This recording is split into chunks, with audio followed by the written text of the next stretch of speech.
क्या आप जानते हैं कि हमारे दैनिक जीवन में किए गए कुछ छोटे छोटे कर्म भी ऐसे पाप बन जाते हैं जिनकी सजा गरुड़ पुराण में बेहद भयानक बताई गई है। कई बार हम जाने अनजाने ऐसे काम कर बैठते हैं जिन्हें सामान्य समझकर नजरअंदाज कर देते हैं, लेकिन वही कर्म हमारी आत्मा को अंधकार की ओर खींच लेते हैं। गरुड़ पुराण केवल परलोक का ग्रंथ नहीं, ये एक दर्पण है जो हमें हमारे कर्मों की सच्चाई दिखाता है।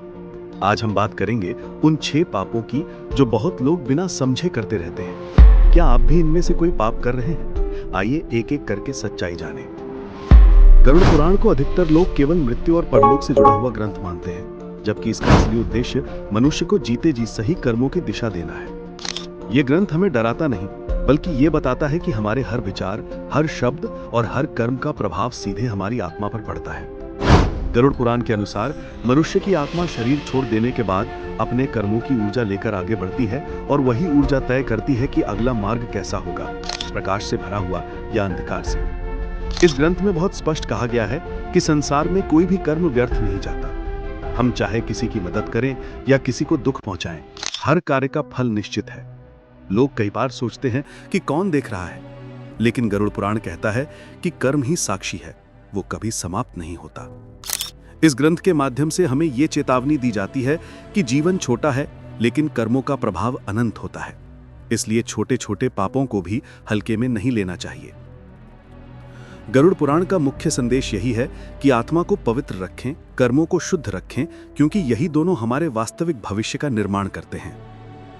गरुड़ पुराण कुछ ऐसे पापों का उल्लेख करता है जिन्हें लोग रोजमर्रा की जिंदगी में अनजाने में कर बैठते हैं और उन्हें पाप मानते भी नहीं, लेकिन यही पाप आत्मा को सबसे अधिक कलुषित करते हैं। पहला है झूठ बोलना। चाहे छोटा हो या बड़ा, झूठ आत्मा पर बोझ बनता है और व्यक्ति के भाग्य में अंधकार भरता है।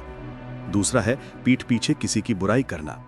गरुड़ पुराण कहता है कि यह कर्म मनुष्य के पुण्य को चुरा लेता है, जैसे आग लकड़ी को खा जाती है। तीसरा पाप है किसी जरूरतमंद को देखकर नजरें फेर लेना। यह केवल असंवेदनशीलता नहीं, बल्कि सीधा पाप है, क्योंकि दया हर धर्म का मूल है। चौथा है अनुचित क्रोध। जो मनुष्य क्रोध में दूसरों को अपमानित करता है, वह स्वयं अपनी आत्मा को जलाता है। क्रोध को गरुड़ पुराण क्षणिक पाप नहीं, बल्कि दीर्घकालीन विनाश कहता है।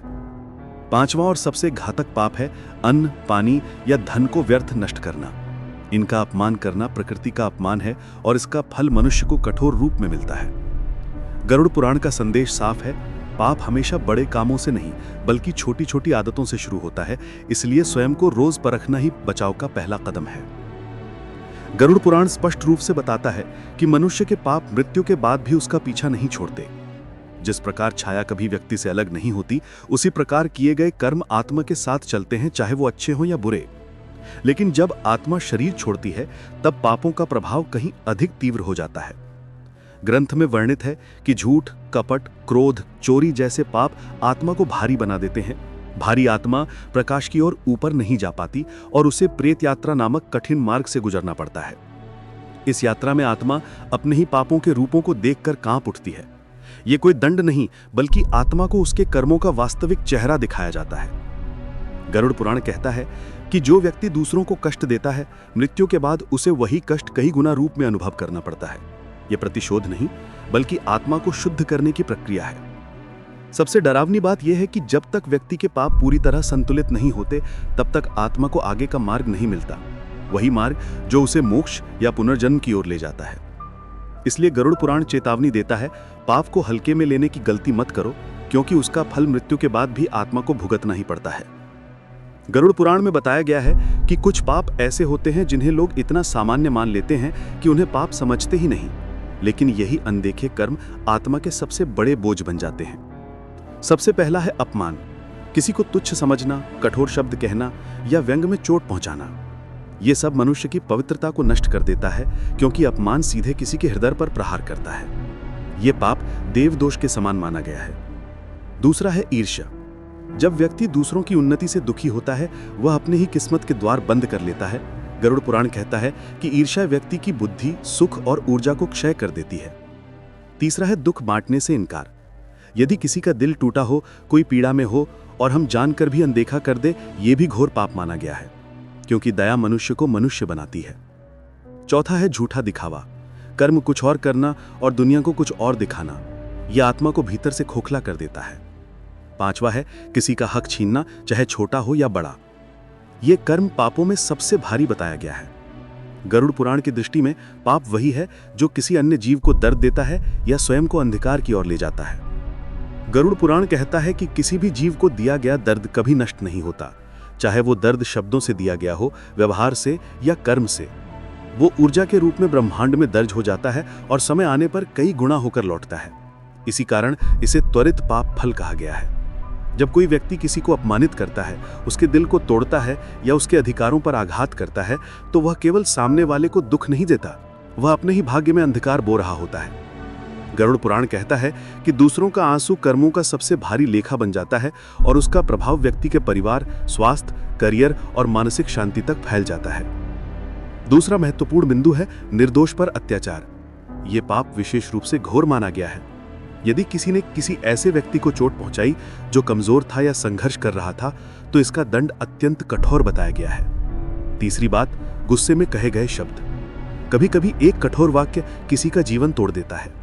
ऐसे शब्द पापों की श्रृंखला बनाते हैं जो आत्मा को भारी करके उसकी यात्राएं कठिन बना देते हैं। गरुड़ पुराण हमें चेतावनी देता है, दर्द मत दो, क्योंकि वही दर्द तुम्हारे ही रूप में वापस लौटता है। गरुड़ पुराण केवल दंड या भय का ग्रंथ नहीं, ये जीवन को सुधारने का मार्ग भी बताता है।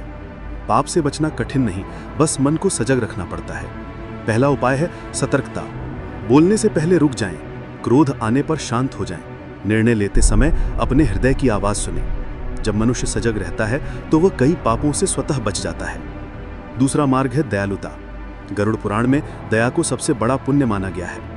किसी की मदद करना, किसी का मन रखने के लिए विनम्रता दिखाना या बस किसी दुखी व्यक्ति को कुछ पल सुन लेना, ये छोटे छोटे कर्म आत्मा को गहरा प्रकाश देते हैं। तीसरा उपाय है सच्चाई। सत्य बोलना और सत्य के मार्ग पर चलना आत्मा को हल्का और मुक्त बनाता है। ये पापों को नष्ट करने वाला मंत्र है।